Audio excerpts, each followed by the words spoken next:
Hello everyone. So today I wanted to kind of ramble about my music journey, as I am returning to an old journey that I started a long time ago, and I'm pretty excited about it. And since this channel has always been about whatever I'm inspired by, and I have posted music videos in the past, I figured, why not? When I was in 6th grade, in the middle of the year, I transferred to a new middle school. In that middle school, there was a requirement to either be a part of the band or the orchestra.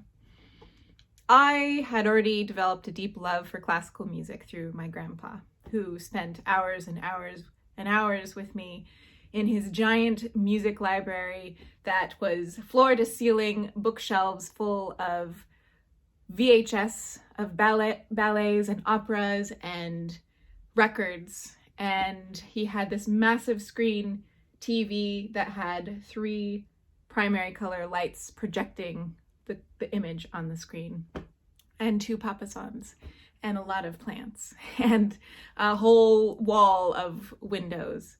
And that was a really special room. And there was even a painting of Mozart, who looked down upon us with such an intense gaze, and I remember always watching him and wondering what he was thinking about. But anyways, my grandpa would share this love of music with me, his love of classical music, opera, ballet, and we would listen to music and he would interpret it for me. And this was when I was just a little tiny kid. And then we would watch ballets and he would again interpret and tell me the story, or with the opera, and sometimes I would dance along to the music, and sometimes I would just cuddle him in the papasan chair. So those were really special times, and I am so grateful to have had that. And if there is anybody that I could have dinner with, it would be him, my grandpa. I would love to know him as an adult. I would love to learn from him. I would love to share all that I've learned.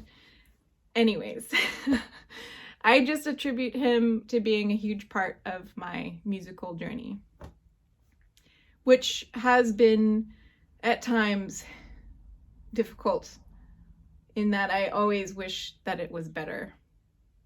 But that's just my own critical brain. So anyways, back on track to the middle of 6th grade, I had to choose between band and orchestra. And of course I chose orchestra. And one of my grandpa, he passed away when I was in 5th grade, so he was no longer alive at this point. But one of his favorite instruments was the violin. And so I developed a love of this instrument. And when I found out I could join the orchestra, I knew I had to play the violin, and it had to be in honor of my grandpa.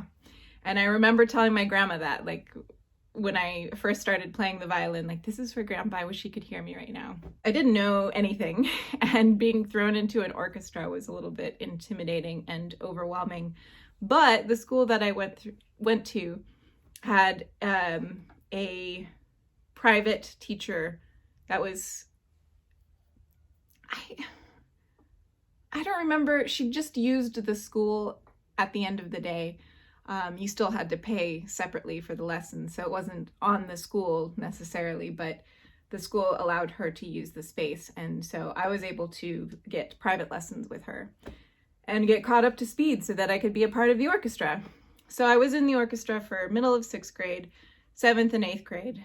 I think it was in 8th grade that I auditioned for the Honors Orchestra of Tucson, which basically is an orchestra for the youth, and they take students from various schools all over and put them together, and we did a performance. I got in, but was very behind still, and I remember sitting way far in the very back, like the last seat, but it was still an exciting thing to be a part of. And then high school came, and I'm pretty sure I just dropped the violin altogether.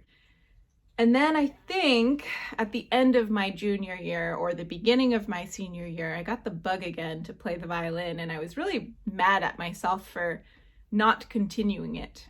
But I felt super inspired, and I was like, I'm just gonna go back and I'm gonna play again, and hopefully I'll be able to play still. And I found a private teacher. At the time, I was also working, so I was able to pay for the lessons myself, if I remember correctly. My teacher was pretty great, and she actually really encouraged me to get a degree in music. And she was like, you're really behind on your technique, but I think we could catch you up. The musicality is there. Let's do this. And so we were really, really, really, really serious and very, very focused.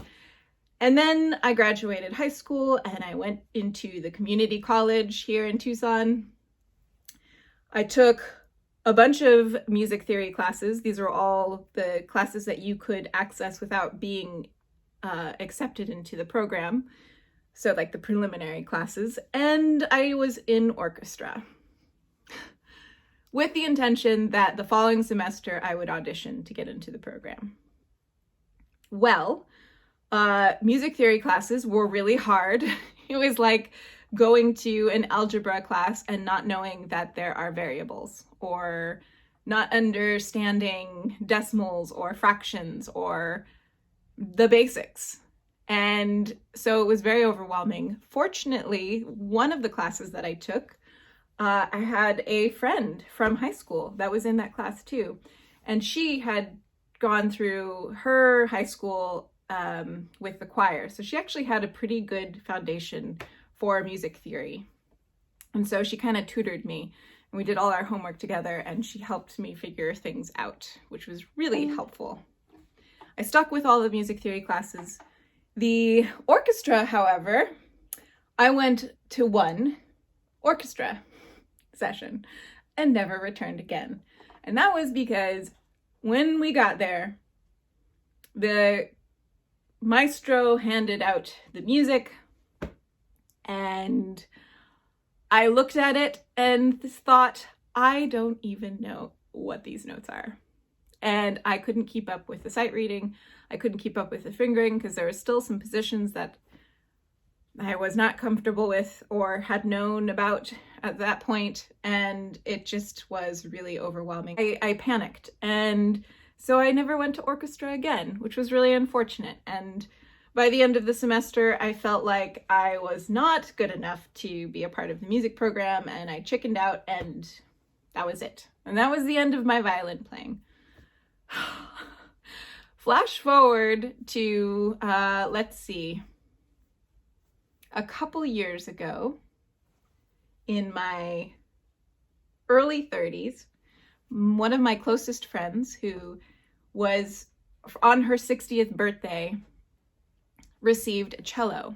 And she had never played an instrument her whole life. She'd never read music. She knew nothing. I'm surprised there's a violin down here. And well, that kind of thwarted the whole, I was trying to like hide it, but I'm just too wiggly right now. So anyways, she had always wanted to learn to play the cello. It was one of her greatest dreams. And so she received this cello from her wonderful husband. But unfortunately, it was one of those do not buy cheap instruments on Amazon. Do not do it.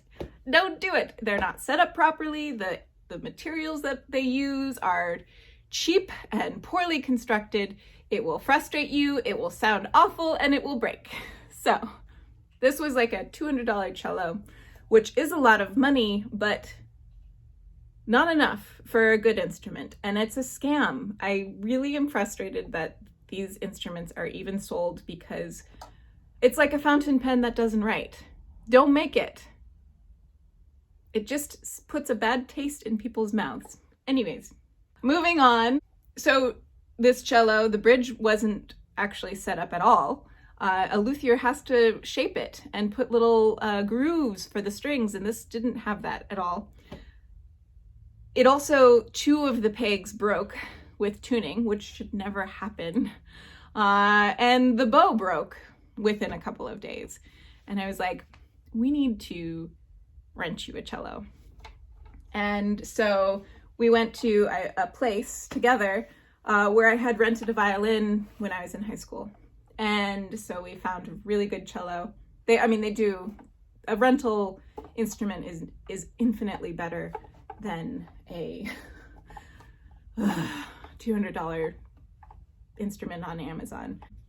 That is definitely a big pet peeve of mine, and I apologize for getting on a soapbox, but it just really frustrates me because I want people to have a good experience with their music when they're starting off. It's already hard enough. It's already frustrating enough.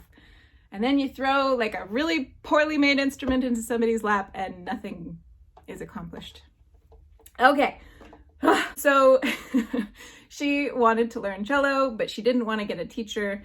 And so she was trying to figure it out on her own, not having ever played an instrument, not ever having read music before. And so I started to help her because I was like, I kind of understand what's happening here. And this instrument is really familiar to the violin, so I think some of it will translate. So then I started researching tutorials on YouTube so that I could then translate it to her.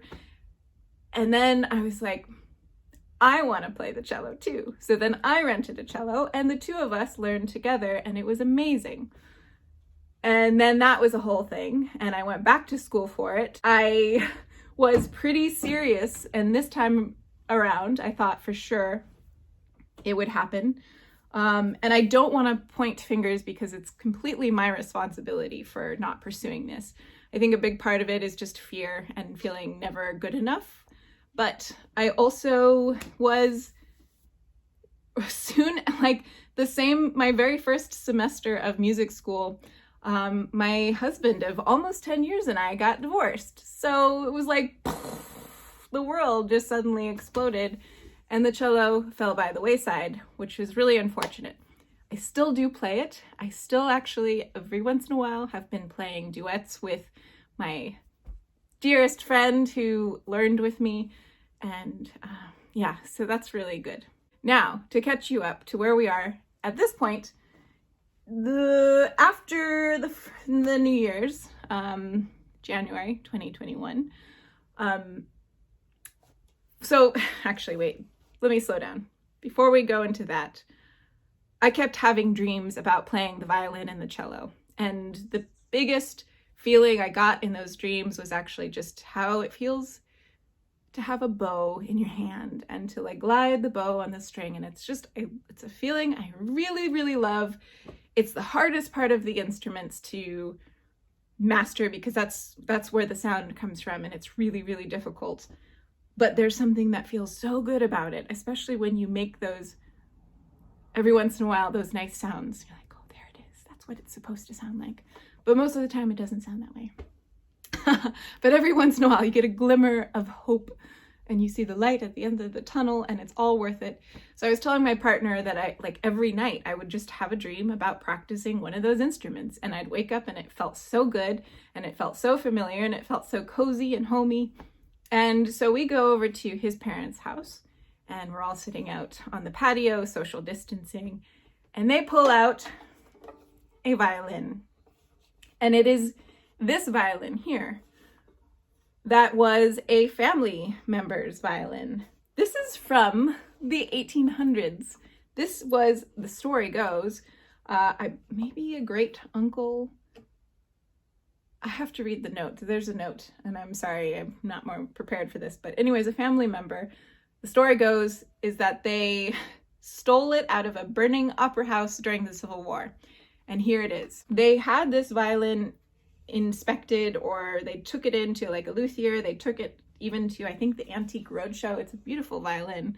And while the story is super cool and just the age of it is incredible, it was never like a well-made instrument. It was one that was just mass-produced by a lot of different hands and kind of Frankensteined together. But still, it's now on loan with me. So I get to play this beautiful, beautiful instrument and learn the violin all over again. So I'm going to tack on a little etude that I have been trying to work on for the last couple of days, just to show you where I'm at. If you have sensitive ears, I recommend not listening to it. But I will be taking lessons again, I believe. I have a lesson planned for next week, and we'll take it from there and see if it's a good fit. And if so, then maybe I'll start posting some videos here and there of my progress, like I did with the cello. So thank you all for watching. That was a really long, rambly video. I really appreciate you sticking around and hearing me talk. So thank you. Bye.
That was very rough.